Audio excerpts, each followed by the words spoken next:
ఎవరు సరైనటువంటి గురువు, ఎవరి దగ్గరికి మనం వెళ్ళాలి అనేటటువంటి దాన్ని ప్రామాణికమైనటువంటి వ్యక్తుల ద్వారా మనం తెలుసుకోవాలి, శిష్టుల ద్వారా మనం తెలుసుకోవాలి. ఇక్కడ ఇది చాలా అవసరం.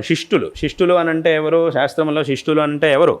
శిష్టులు అంటే ఏదో ప్రసిద్ధంగా లోకంలో ఉండేటటువంటి వ్యక్తులు అని అర్థం కాదు. శిష్టులు అని అంటే ఏదో సినిమాలు యాక్ట్ చేసేవాళ్ళు, అథవా రాజకీయ నాయకులు, అథవా ఎవరో అధికారులు, అధికార స్థానాల్లో ఉండేవాళ్ళు, వాళ్ళు కాదు శిష్టులు అని అంటే వాళ్ళు కూడా శిష్టులని ఎప్పుడు అనిపించుకుంటారు అని అంటే శాస్త్రముల్లో, అంటే అందుకే శిష్టుల గురించి చెప్పేటప్పుడు శాస్త్రంలో వేద ప్రామాణ్య అభ్యుపగంతృత్వే సతి వేదోక్త కర్మకారిత్వం అని శిష్టుల యొక్క లక్షణాన్ని శాస్త్రంలో చెప్పారు. అంటే ఎవరైతే వేదశాస్త్రముల్ని ప్రమాణంగా, వేదశాస్త్రముల యందు ప్రామాణికమైన బుద్ధిని కలిగి ఉంటారో, ప్రామాణ్య బుద్ధిని కలిగినటువంటి వారై ఆ వేదశాస్త్రంలో చెప్పినటువంటి విషయాల్ని అనుష్ఠానంలో, ఆచరణలో పెట్టుకొని ఉంటారో వాళ్ళని శిష్టులు అని అంటారు.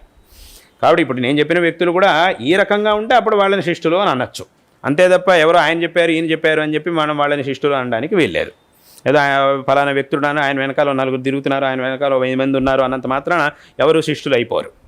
ఇలా చేసినప్పుడు మాత్రమే వాళ్ళు శిష్టులు అని అనిపించుకుంటారు. కాబట్టి ఇటువంటి శిష్టులైనటువంటి వ్యక్తులు ఎవరినైతే గురువుగా భావిస్తారో, గురువుగా మనకి సూచిస్తారో వాళ్ళ మార్గదర్శనాన్ని పొంది మనం అటువంటి గురువుల్ని ఆశ్రయించాలి. కాబట్టి ఎంతమంది ఉన్నా కూడా వాళ్ళందరిలోంచి సరైనటువంటి గురువుని గుర్తించేటటువంటి మార్గం ఇది. అందుకే శంకరాచార్యుల వారు కూడా స్పష్టంగా చెప్పారు, చాలామందికి తెలిసినటువంటి మాట, కో గురువు అధిగత తత్వ శిష్యహితాయ ఉద్యత సతతం. ఎవరు గురువు అనంటే గురువు యొక్క లక్షణాన్ని శంకరాచార్యుల వారే స్వతహా చెప్పారు.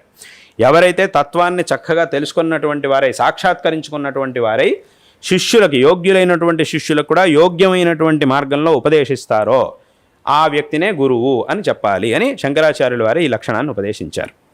కాబట్టి ఇటువంటి లక్షణం ఉన్న వ్యక్తిని మనం గుర్తించి, అథవా పెద్ద వ్యక్తుల నుంచి, అంటే ప్రామాణికుల శిష్టుల నుంచి మనం తెలుసుకొని ఆ గురువు దగ్గరికి మనం వెళ్ళాలి. కాబట్టి ఈ విధంగా గురువుల్ని మనం ఎంచుకొని ఆ గురువు యొక్క మార్గదర్శనంలో మనం జీవితాన్ని సాగించాలి.